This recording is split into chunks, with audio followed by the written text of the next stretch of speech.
Greetings Warhammer enthusiast. Before you stands a voice assistant of the podcast, dedicated to spreading the greater good. If you find this information useful, please do not hesitate to leave a like and subscribe.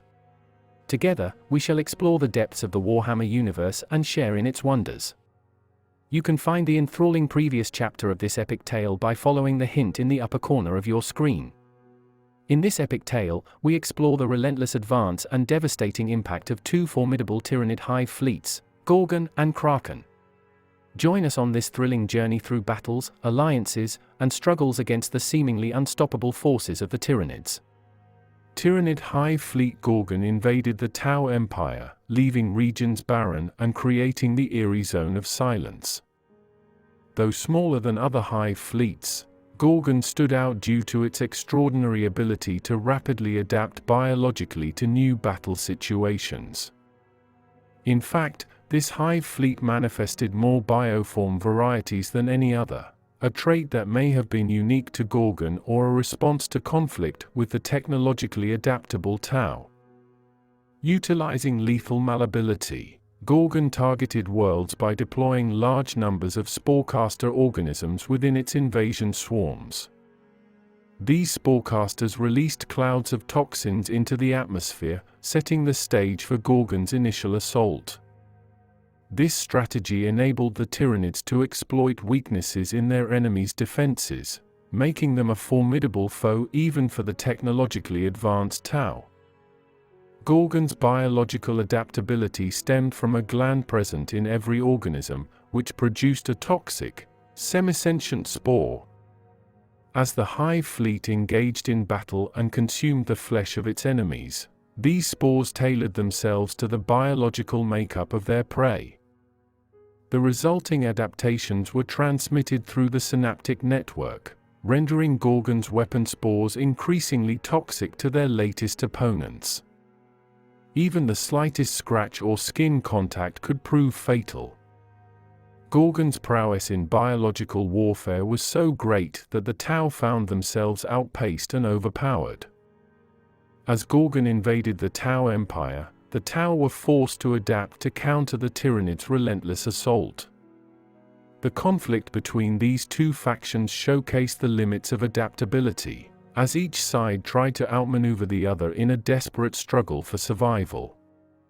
The Tau, known for their cutting-edge technology and innovative tactics, found themselves facing an enemy whose capacity for biological evolution and rapid adaptation made them a formidable adversary. Hive Fleet Gorgon's first attack on the Tau Empire began with the destruction of the orbital perimeter outpost of the Shodrake colony. After devouring worlds inhabited by several Tau trading partners, Gorgon continued its assault on the shipyards of Shodrake's moon. The shipyard's interceptor guns initially held Gorgon at bay, but a new strain of gargoyle with a refractive mucus coating that lessened the damage from interceptor fire soon overran the shipyards, and slaughtered the remaining defenders. Koro Valroth led a fleet from the Kuaishan September to investigate the outpost's silence, while Gorgon laid siege to the Shodrake planet itself. On the planet, Hormagaunts attacked the Tau's outer defense lines in the nearby forests, where Shozel Vorka had stationed Kroot auxiliaries led by Shaper Petulai. Many Hormagaunts became entangled in the forest's undergrowth, allowing the Kroot to easily dispatch them. Gorgon then unleashed a better adapted, swifter Hormagaunt strain that killed thousands before they were stopped. A final wave, consisting of Hormagaunts designed to pierce and tear Kruthide, overcame Petulai's defenses but sacrificed their resistance to injury in the process. When they emerged from the forests, Tau defenders gunned them down. The battle became a series of escalating adaptations as Gorgon produced Hormagaunts and Termagants with near-total immunity to pulse rifle fire. These creatures overran Shodrake's main settlement, forcing Shozel Vorka to withdraw his forces to the mountains. In response, the Tau sent stealth teams to recover Kroot rifles from Petulai's fallen defenses and distributed them among Vorka's surviving fire warriors, The enemies continued to counter each other's advancements, with the Tau developing new technology and weapons and the Tyranids breeding ever more suitable bioforms. Gorgon eventually spawned Hormagaunts and gargoyles with chameleonic hides that blended in with their surroundings, making them nearly invisible to the Tau, save for their battlesuit sensors. Supreme Admiral Horvanan deemed the situation on Shodrake irretrievable and ordered a withdrawal.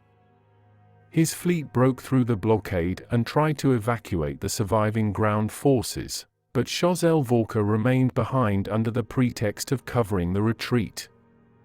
In reality, Vorka planned a series of suicide missions to destroy the Tyranid synapse web. The Tau had learned that Gorgon's rapid adaptation forced it to rely on smaller, less complex organisms that could be quickly bred, leaving few larger creatures. Vorka's tactic proved successful, driving Gorgon from Shodrake, but not before Ripper swarms had almost completely consumed the planet. The Siege of Shodrake and the subsequent Battle of Adaptations showcased the resilience and determination of both the Tau Empire and Hive Fleet Gorgon. The escalating conflict pushed both sides to evolve and adapt in a desperate struggle for survival, leaving a lasting impact on their respective histories. Hive Fleet Gorgon's relentless assault on the Tau Empire continued with the invasion of the Tau colony of Ka-Mise. Dozens of Tyranid bioships detached from the main Hive fleet and descended upon the colony. Unbeknownst to both the Tau and the Tyranids, this invasion would trigger an unexpected and dramatic turn of events.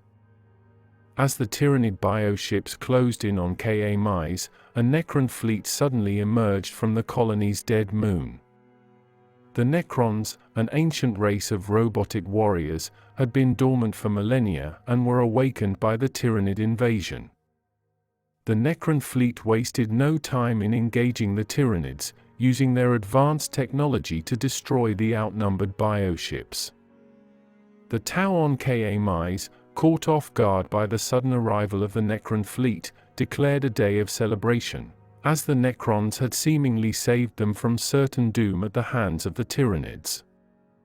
As the Necron forces landed on Ka-Mise, they were greeted with great ceremony by the ethereal Iyanden. However, the Necrons were not saviors, and their true motives would soon become clear. Despite the warm welcome, the Necrons quickly turned on the Tau and killed Iyanden. The Necrons then proceeded to harvest Ka-Mise, slaughtering its inhabitants and claiming the planet for themselves.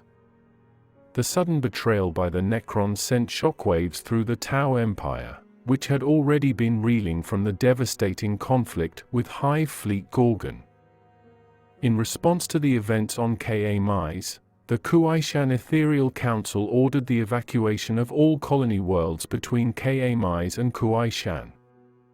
However, Hive Fleet Gorgon was not yet finished with its onslaught against the Tau. The evacuation fleet from one of these worlds, Hosan, was ambushed by Gorgon and mercilessly slaughtered. The Ka-Mise invasion and the subsequent Necron intervention represented a turning point in the conflict between the Tau Empire and Hive Fleet Gorgon. The sudden arrival of the Necrons added a new layer of complexity to an already brutal and costly war. The Tau Empire found itself caught between two powerful and seemingly unstoppable foes, both of whom sought to conquer and destroy everything in their path. As Hive Fleet Gorgon left the Ka-Mise system, it encountered Horvanan's Tau fleet at the Battle of Solari Rift. The initial stages of the battle were in favor of the Tau, as their advanced technology and strategies held the Tyranids at bay.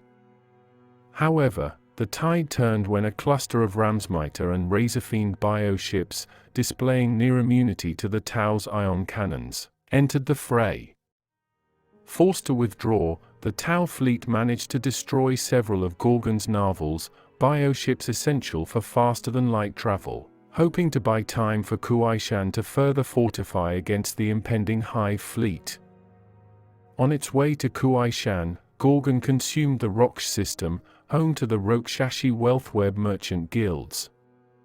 Several Tau trading fleets in the system, as well as a secret Tau listening post on Roksh 16, were devoured in the process. As the Tau braced for Gorgon's arrival, an unexpected development took place. An Imperial fleet emerged from the warp and immediately laid siege to the planet Kuaishan Prime. The Imperials, unaware that their warp journey had taken 150 years and the Damocles crusade they had been dispatched to fight in was long over, began their invasion under the command of Castellan Krask and his Cadian 18th. In response, Volrotha's Tau fleet, which had been heavily retrofitted at Kuaishan's shipyards to counter Gorgon's immunities, was diverted to engage the Imperial forces. However, before the Tau and the Imperials could fully commit to the conflict, Gorgon joining the battle already in progress. Faced with a common enemy in Hive Fleet Gorgon, Castellan Krask and Koro Valroth agreed to an uneasy truce. Their combined forces turned on Gorgon, destroying nearly all of its bioships. The Tyranids found themselves unable to adapt quickly enough to the disparate nature of the Tau and Imperial Guard forces working together. This unlikely alliance culminated in the Battle of Worldspine Ridge. At Worldspine Ridge, the combined forces of the Tau and the Imperials engaged the last remnants of Hive Fleet Gorgon in a desperate final confrontation. The last dominatrix and Hive Tyrant were slain, effectively bringing an end to Hive Fleet Gorgon's reign of terror. With Gorgon defeated, the fragile truce between the Imperium and the Tau soon dissolved. Both factions returned to their long-standing rivalry, each seeking to further their own interests and expand their influence in the galaxy. The battles at Solari Rift, Kuaishan, and Worldspine Ridge demonstrated the resilience and adaptability of both the Tau Empire and the Imperium in the face of a seemingly unstoppable foe. The unlikely alliance between the two factions, though temporary, proved to be the key to their survival against the relentless onslaught of Hive Fleet Gorgon. The destruction of Hive Fleet Gorgon marked a significant turning point in the war against the Tyranids. It showcased the possibility of cooperation between bitter rivals in the face of a common threat, and it demonstrated the importance of unity and adaptability in the face of overwhelming odds. Hive Fleet Kraken, the second major Tyranid invasion force, was responsible for the Second Tyrannic War. This conflict erupted 250 years after the First Tyrannic War and the destruction of the Hive Fleet Behemoth. Before the arrival of Hive Fleet Kraken, some members of the Administratum on Terra had begun to question the necessity of maintaining a strong military presence in the southeastern region of the galaxy. They argued that the Hive Fleet Behemoth had represented the entirety of the Tyranid threat, and that further investment in defenses was not required. This belief would soon be proven catastrophically wrong.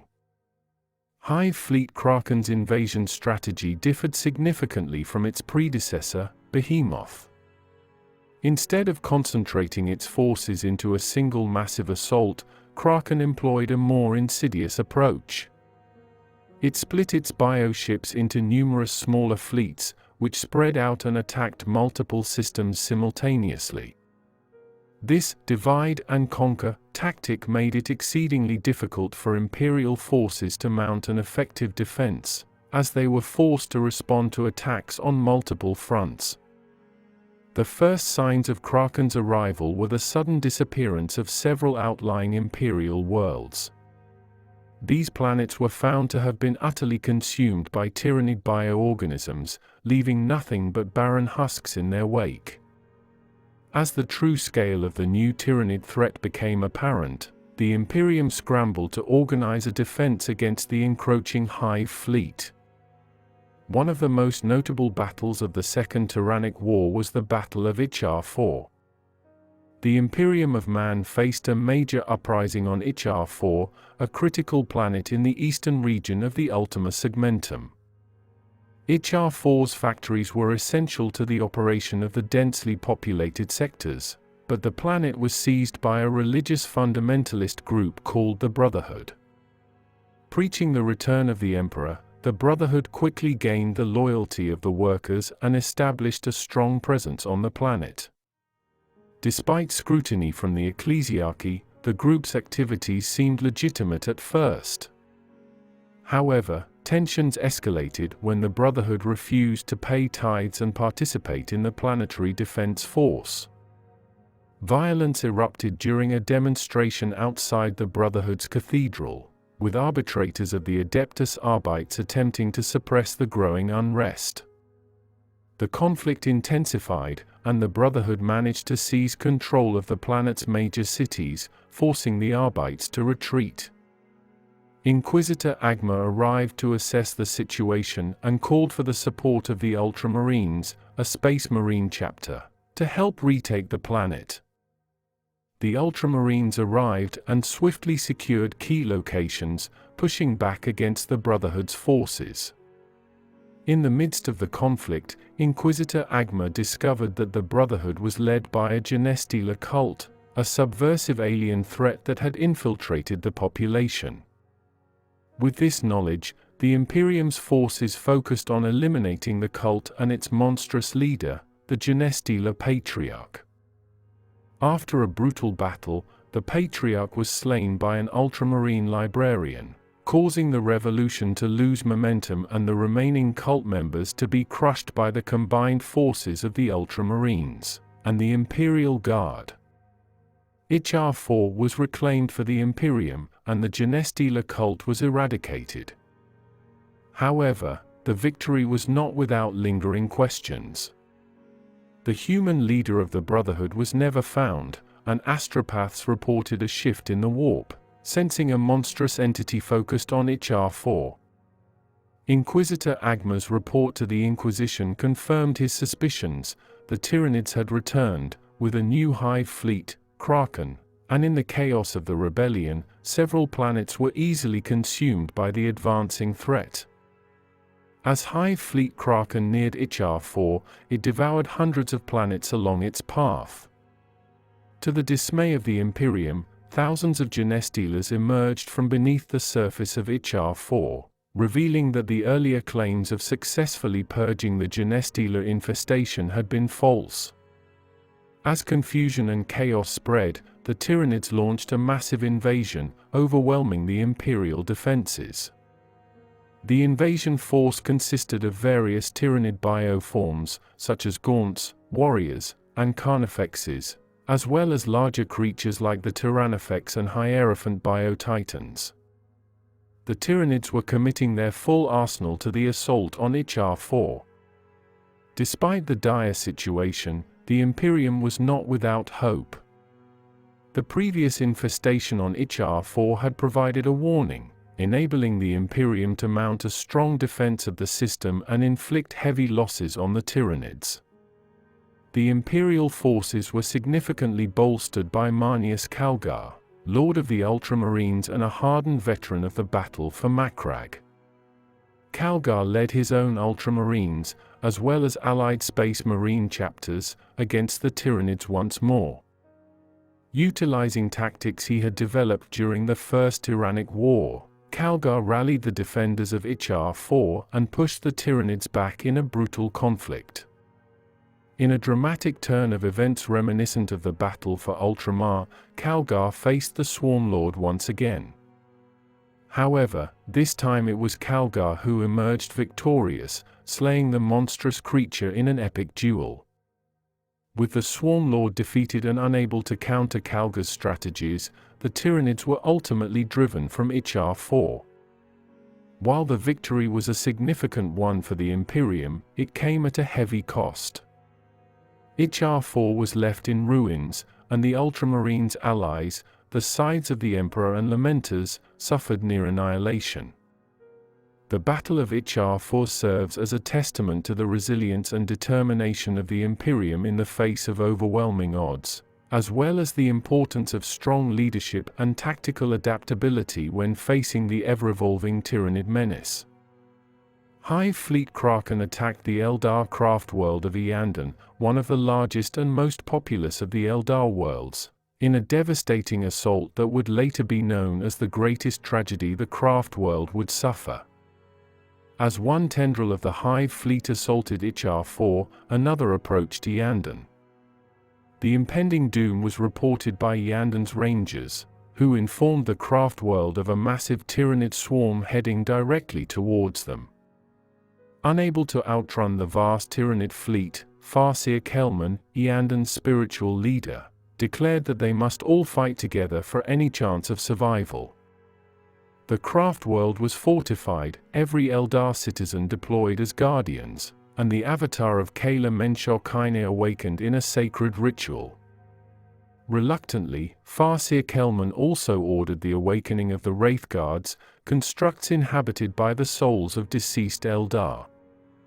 The first Tyranid swarms attacked Iyanden only 20 days after the Rangers' warning. By this point, the world had been isolated for a week by the shadow in the warp. The immense Tyranid fleet of bioships approached the Craftworld in tens of thousands, attacking in random waves. The defending Eldar fleet initially destroyed each wave, but was gradually overwhelmed by sheer numbers. With no time to rest, the Eldar fleet was struck by two massive waves of bioships, which ultimately swept the defenders aside, allowing the Tyranids to land on Iyanden in mycetic spores. Fierce battles erupted across Iyanden's skies, fields, and corridors. Striking scorpions fought Hormagaunts, carnifexes clashed with wraithlords, dire avengers exchanged fire with termagants, and falcons engaged in dogfights with harpies and gargoyles. Warlocks and zoanthropes waged psychic duels while hierophant bio-titans battled graceful phantom titans. Despite the Tyranids suffering heavy losses, the Eldar defenders were slowly worn down in a grueling battle of attrition. With the shrine of Asuryan ravaged by the Tyranid hordes, Iyanden's doom seemed inevitable. Meanwhile, Prince Iriel, a former Iyanden admiral turned corsair prince, received word of his home Craftworld's dire situation. Despite having vowed never to return after being stripped of his rank, Iriel could not abandon Iyanden in its darkest hour. His fleet raced towards the besieged Craftworld. Iriel's forces arrived just as Iyanden teetered on the brink of extinction. His fleet, combined with the surviving Iyanden vessels, struck the Tyranid bioships, tearing apart the heart of the spaceborne Hive Fleet. Iriel repelled two vicious counterattacks before the Tyranids in space were defeated, then hurried to Iyanden's surface to take command. On the ground, the Eldar defense had almost collapsed under the relentless Tyranid onslaught. A massive Hive tyrant led the horde, seemingly invulnerable to Eldar fire. The avatar of Ever-encroaching stepped forth to confront the beast, only to be overwhelmed by a dozen carnifexes summoned by the Hive tyrant. Hope seemed lost, but Iriel arrived just in time to bolster the beleaguered ground forces. Armed with the cursed Spear of Twilight, Iriel engaged the Hive tyrant in a duel and emerged victorious, striking the creature down. With the Hive tyrant dead, the Tyranids' unity crumbled, allowing the remaining Eldar defenders to systematically isolate and destroy the scattered invaders. Iyanden was saved. Despite the victory, the triumph of Iyanden was a hollow one. The cost of survival had been enormous. The once majestic Craftworld lay in ruins, with 4/5 of its population dead, including Farsight. Its once proud fleet was reduced to a mere shadow of its former glory, and the landscape was left devastated. Worse still, the souls of those spirit stones destroyed by the Tyranids were lost forever. As a result, Iyanden would never fully recover from the destruction. The tragic battle against Hive Fleet Kraken taught the Eldar a painful lesson. They now understood the full extent of the great Devourers' threat and would never again underestimate the Tyranids. The devastation inflicted on Iyanden served as a stark reminder of the importance of vigilance and preparedness in the face of an ever-encroaching darkness. Following the significant defeats at Ichar IV and Iyanden, Hive Fleet Kraken found itself weakened and fractured. Instead of continuing as a unified force, the Hive Fleet splintered into numerous smaller fleets that began moving towards the galactic core. Despite the setbacks, the Tyranid menace was far from over. The Kraken's splinter fleets and remnants continued to wreak havoc across various parts of the galaxy, causing devastation and death in their wake. Among the numerous planets consumed by the seemingly unstoppable tide of Hive Fleet Kraken was Sotha, the homeworld of the Sides of the Emperor Space Marine chapter. Despite being a well-defended planet with 6 companies mustered in defense, the sheer magnitude of the Tyranid threat and relentless hunger made victory nearly impossible. To make matters worse, Genestealer cult uprisings further destabilized the planet, undermining the defenders' efforts. As the battle raged on, the Sides of the Emperor fought valiantly in a last stand against the Tyranids.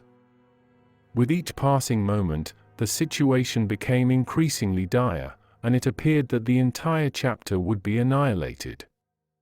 However, in a desperate effort to preserve their lineage and gene seed, a small number of Space Marines managed to escape the onslaught.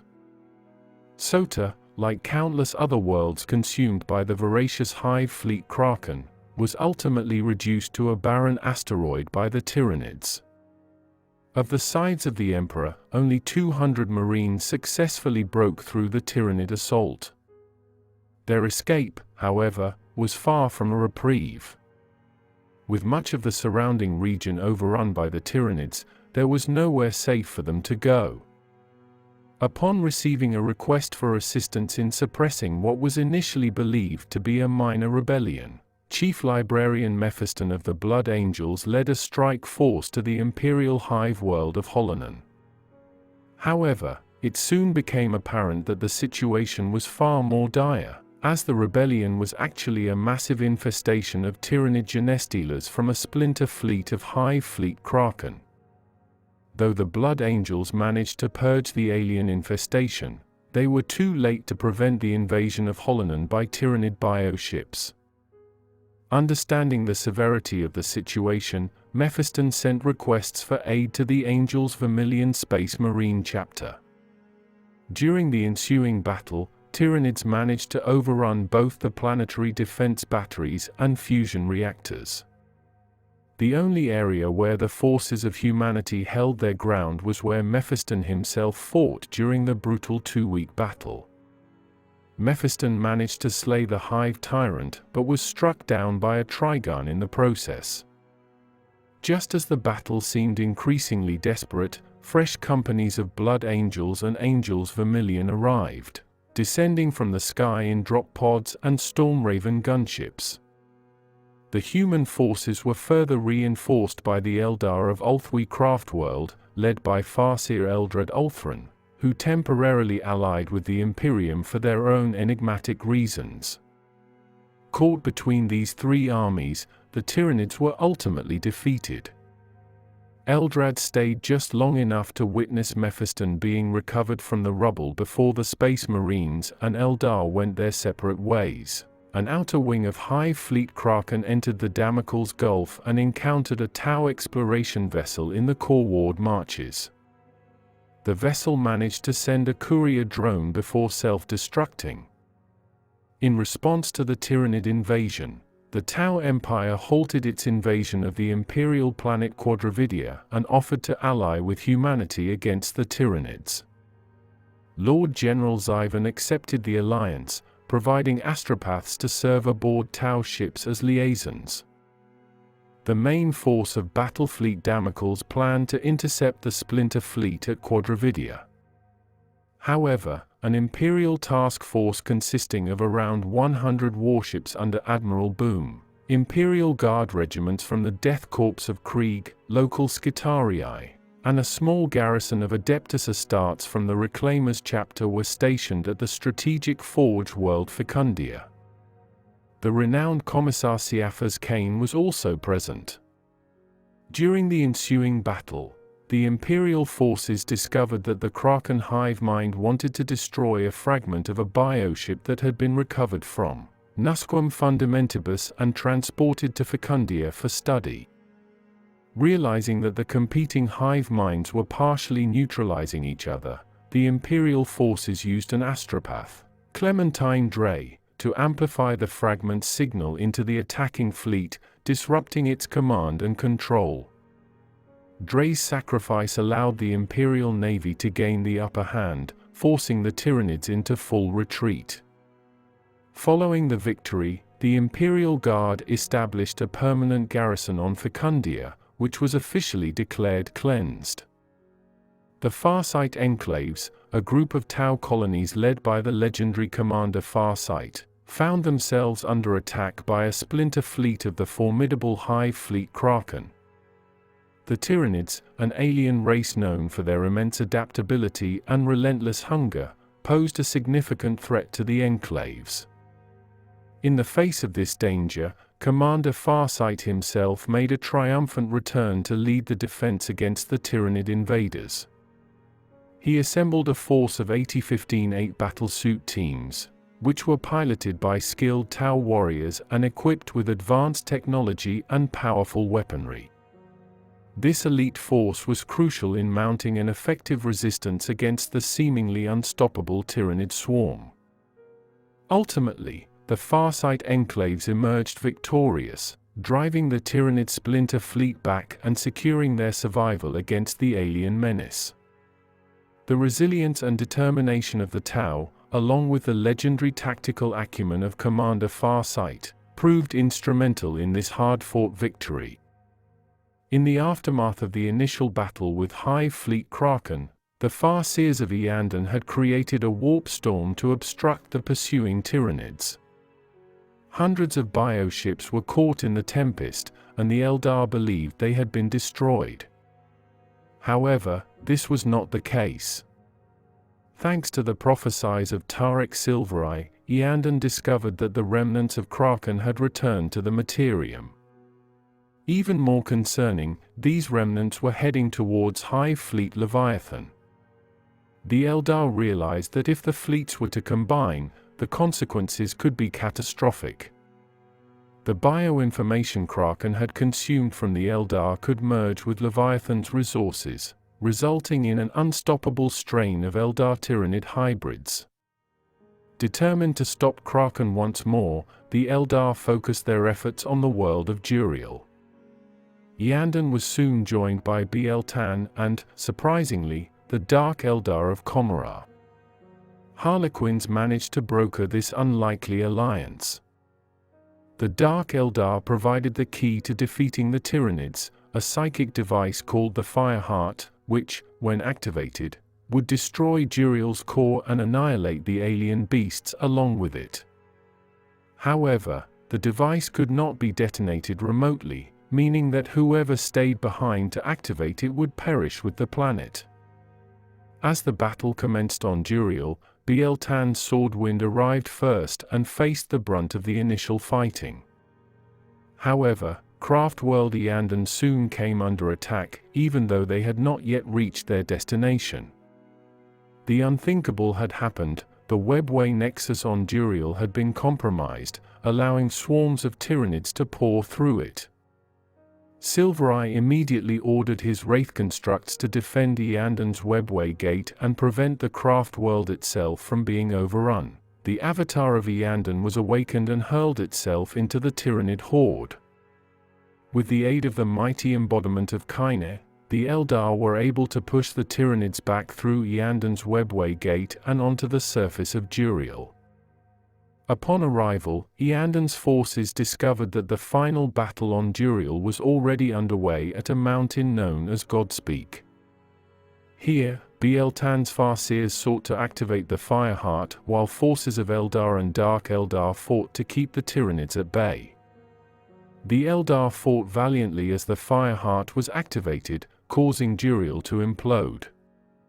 As the planet exploded, Iriel led Iyanden's fleet against the Tyranid bioships in orbit, alongside Dark Eldar attack craft, successfully preventing the fusion of Kraken and Leviathan. The Eldar emerged victorious, but at a heavy cost. Tragically, Tarek Silvereye perished in Duriel's destruction. While the victory at Duriel provided a moment of respite for the beleaguered defenders of the galaxy, the Tyranid threat remained a constant danger. With Hive Fleet Leviathan still looming large and other Hive fleets potentially waiting in the wings, the forces of the galaxy would need to remain vigilant and prepared for the relentless onslaught of the Great Devourer. In the upcoming segment, we'll delve into the intricate details of each Tyranid Hive fleet, revealing their unique characteristics and strategies. Don't miss out on the next thrilling chapter. Click the bell icon now to stay notified for future content.